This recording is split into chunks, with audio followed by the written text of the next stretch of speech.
July 29 current affairs பார்க்க போகிறோம் இன்றைக்கி. ஜூலை 29 வந்து இன்டர்நேஷ்னல் டைகர் டே, அப்புறம் international atomic energy agency foundation டேயும் 2 டேயுமே ஒரே நாள் ஜூலை 27 செலிப்ரேட் பண்ணியோம். அப்புறம் பால்னா திட்டம்.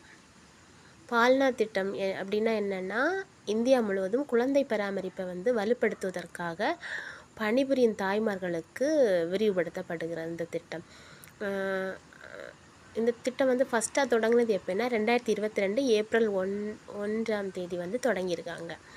இது வந்து சக்தி மிஷன் என்ற முதன்மை திட்டத்தின் கீழ் சமர்த்தைய என்ற உட்பிரிவின் கீழ் வந்து இந்த திட்டம் இருக்குது.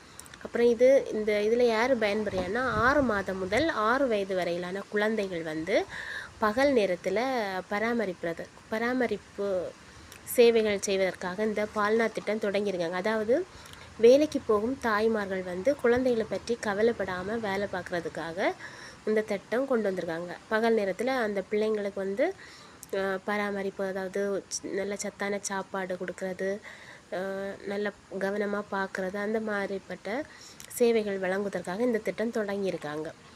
அப்புறம் தாய்லாந்து கம்போடியா எல்லை மோதல் நடந்துகிட்ருக்கு. அது எதுக்காகன்னா, தா முயன் தோம் என்ற கோயிலில் வந்து உரிமை கோரல் தொடர்பாக இந்த எல்லை மோதல் வந்து தொடங்கியிருக்காங்க. அடுத்து திவ்ய திருஷ்டி இது வந்து இந்திய இராணுவத்தில் ஒரு போர் பயிற்சி நடத்தியிருக்காங்க. அது எங்கேன்னா சிக்கிம் மாநிலத்தின் கிழக்கு பகுதியில். அதாவது ஏஐ தொழில்நுட்பம் யூஸ் பண்ணி போர் பயிற்சியை மேற்கொள்வதற்காக இந்த ஒத்திகை வந்து தொடங்கியிருக்காங்க. அப்புறம் ஆப்ரேஷன் மகாதேவ் இது எந்த திட்டம்னா, இந்த பகல்காம் தாக்குதல் நடந்ததில் உள்ள பயங்கரவாதிகளை கொலை பண்ணுறதுக்காக, அதாவது சுட்டு கொலை பண்ணியிருக்காங்க.